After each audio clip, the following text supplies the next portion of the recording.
What if I told you the biggest dietary villain of the past 50 years wasn't fat, but something much sweeter? Sugar was once sold to us as energy, as vitality, even as healthy, and we believed it. But the truth? It was never that sweet. In the 1960s, heart disease was rising fast. Scientists were scrambling to find the cause, and two suspects emerged: fat and sugar. But in 1967, the Sugar Research Foundation paid Harvard scientists to publish a review.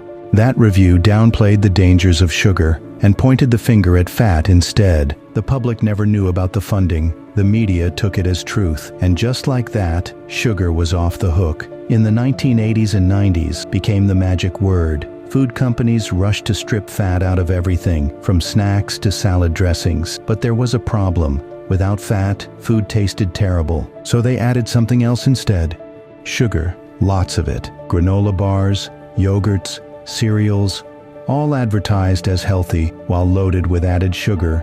We were told these were better choices, but they were just rebranded junk food. So why did it work? Because sugar doesn't just taste good, it feels good. It lights up the brain's reward system, triggering dopamine just like gambling or social media. Food companies knew this. They studied it, engineered it. They even created what they called the bliss point, the perfect amount of sugar to keep you coming back for more. Not too little to notice, not too much to feel guilty, just enough to hook you. Today, nearly 70% of packaged foods in the US contain added sugar, and it's hiding under more than 50 different names: cane juice, dextrose, maltodextrin, and corn syrup. Meanwhile, obesity, diabetes, and metabolic disease have reached historic highs, and only now are we beginning to see sugar for what it truly is: a slow, silent threat.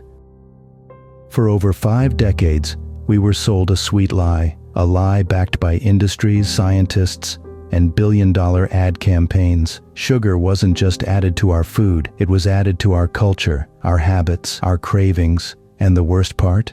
We never questioned it, until now. So next time you walk through a grocery aisle, remember, the truth isn't always on the label, and sometimes the biggest threats come with a smile and a sprinkle of sugar. But what if this didn't just start in adulthood? What if we were trained from the very beginning?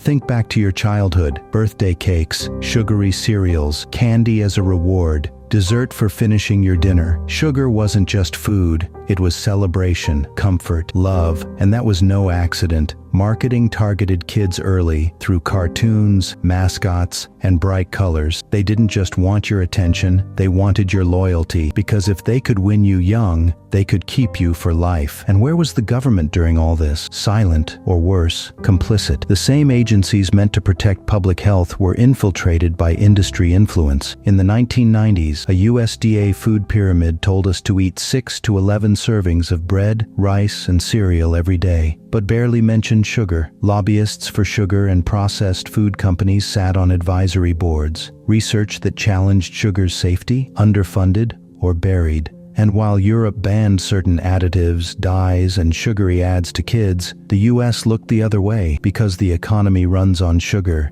and sick people are profitable. The deception didn't stop at food. Beverages became liquid sugar bombs, marketed as sports drinks, vitamin waters, refreshers, and packaging designed to distract. Words like organic, natural, and immune support sit beside 38 grams of sugar. They know you won't read the fine print. They know you're busy, tired, distracted. So they build products for your impulses, not your health. And every bite you take fuels the system. This isn't about willpower. It's about conditioning. Sugar changes how your brain reacts to hunger, stress, even emotion. It hijacks your biology, creates withdrawal when removed, cravings when you're stressed, and reward when you comply. This is addiction, engineered, packaged, and sold as convenience. And the more we normalize it, the more powerless we become. So now you know. The lie wasn't just in the food, it was in the culture, the marketing, the manipulation. And sugar was never just sweet, it was strategic. If this video opened your eyes, there's more where that came from. We're just getting started. Don't forget to hit subscribe and turn on the bell, because the next lie is already on your plate.